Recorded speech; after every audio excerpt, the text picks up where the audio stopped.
好啦，NMN，好啦，麻煩你啦。你請講得㗎啦，係啦，你講你嘅嘢得㗎啦。係，我出張圖俾大家知我哋講緊乜嘢。等等，係啦，而家4盒冇錯啊，真係抵到爛，抵到爛晒。好。咁 NMN 啦，其實都係18000啦。咁其實都之前都講過一下話 MNN 嗰啲成分，其實300mg 咧，其實已經足夠啦。咁通常一開頭我哋都係每日食咗2粒先咯，即係等你 keep 住起碼自己嘅 NAD+ 嘅水平提升咗之後啦，咁或者3個月之後可以變翻做1粒啦。係。OK，即係話我哋開頭都係啦，我哋呢啲人到中年嘅年紀都係開頭3個月係咪？我哋3個月可以食2粒先係啊，但係通常都係空腹食咯，因為空腹會令到人體更加吸收啲。OK， 即係空腹食我可以嘅。好啦。咁佢入邊嘅成分咧，其實有呢個煙酰胺單核苷酸啦。咁其實係一個MNN 活性成分嚟嘅。咁佢其實佢 MNN 咧就係 NAD+ 嘅前身啦。咁其實佢可以幫助你活化性嗰啲細胞啦，即係可以提升翻啲細胞能量啦咁樣嘅。咁跟住就係白藜蘆醇啦，就係都係對抗身體嘅自由基啦，幫你促進翻即係可以加速轉化翻成 NAD+ 嘅。咁同埋可以令到 MNN 發揮最大嘅能量咯。OK，咁即係有一個角度嚟講，NMN 佢嘅角度就係佢幫我補一啲我冇嘅嘢咯，我哋叫做係咪啊？因為你而家 NAD+ 比較水平比較低㗎嘛，係啊，年紀咁你低，所以我哋要補充翻 NAD+ 咯。係啊，冇錯。我哋就講後生大把貨唔使食啦，係咪？係。但係年紀越大 NAD+ 就冇，但係 NAD+ 越嚟越低嘅話，其實係令到你有好多退化嘅問題出現㗎嘛。個人都會特別攰咯，特別凍啲㗎。係。好，咁啊呢個就係嗱，但係 NMN 譬如我係18000啦，好多人都會講咁究竟我應該食幾多啊？食幾多嘅 NMN 啊？你個18000啫喎，出邊2萬幾，哇3萬都有喎咁樣。但係其實唔係食得多越好咯。係啊，有時啲人可能就淨係吸收唔到啦咁樣。咁但係我哋呢個18000其實佢仲有其他成分喺度，其他坊間嗰啲 MNN 咧，即係譬如越高嗰啲咧，就係得翻，就係得 MNN 成分啫，但係佢就冇其他咩花青素啊、白藜蘆醇啊嗰啲就冇嘅。係啊 ，OK，即係比較單一啲出邊，係啊，單一啲，單一補 NAD+ 嘅啫咁樣。咁我哋呢一款咧就比較全面啲咯。係啊，同埋我哋有呢個花青素啦，都係護眼㗎啦，補下個眼啦，即係可以改善眼睛嘅疲勞啦。OK，都係大約係咁。係啦，咁所以咧，同埋我記得咧，你哋都有唔係你講啦，即係 Albert 都有講過嘅。我哋要食到好高所謂嘅高 number 嘅 NMN 啦，係啦。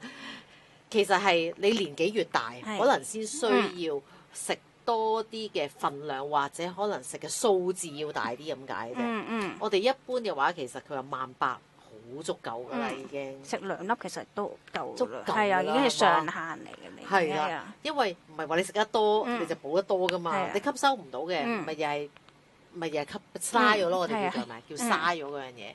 咁所以咧 NMN 其實佢係補我哋要冇咗嘅嘢，或者唔夠嘅嘢係啦。咁啊 NMN 喺呢度嘅角色就係咁樣啦。好啦，咁跟住咧，我哋又睇下嗱，我哋成日講咧 NMN 係可以除咗逆齡啦，係咪啊？幫我哋抗衰老啊，抗衰老啦，抗衰老啦。最緊要係個腦部，佢幫我哋維持住個腦部唔好腦退化，因為腦退化都好年輕化，而家真係越嚟越係啊，成日唔記得嘢。冇錯啦。咁咧幫助我哋瞓覺啦，咁樣啦，都會提升翻我哋睡眠質素啦。咁啊呢個都係NMN 係啦，都可以俾到。但係 NMN 係幫我哋日頭噶嘛，通常日頭我哋需要嘅活力就係 NMN 可以俾我哋，幫你修復你嘅細胞咯。係。咁預防各種慢性嘅疾病，特別係咩？我哋成日講就係啲炎症嘅嘢啦，係咪？咁所以咧，點解我哋都係好需要 NMN？任何人啦，我哋叫做係啦。咁除咗小朋友啦嚇，咁咧係啦，都需要嘅。咁NMN 呢一個就係可以補一啲我哋少咗嘅嘢，係咪？少咗嘅嘢。好啦，咁至於可能你要講，咁 EGT 又咩嚟嘅咧？嗱，EGT 係另一樣嘢啦。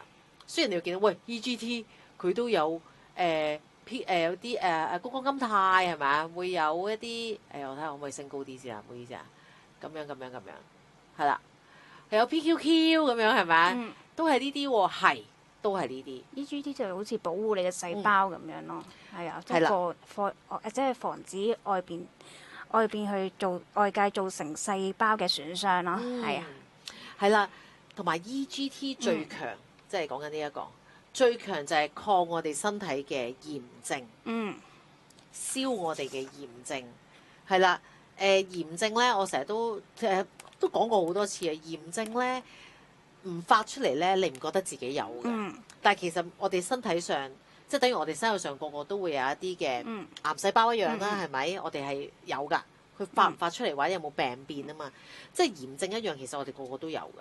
但你開頭 feel 唔到㗎，係啊，要慢慢累積咯。一 feel 到真係好似個胃咁樣，其實你個胃發緊炎，佢冇發出嚟，你唔覺得有啲乜嘢嘅？但係個問題一發咗就可能變成呢一個嘅慢性胃炎啦，跟住可能有胃潰瘍啦，跟住有可能有幽門螺旋菌啦，係咪？就好多呢啲嘢出現咗噶嘛。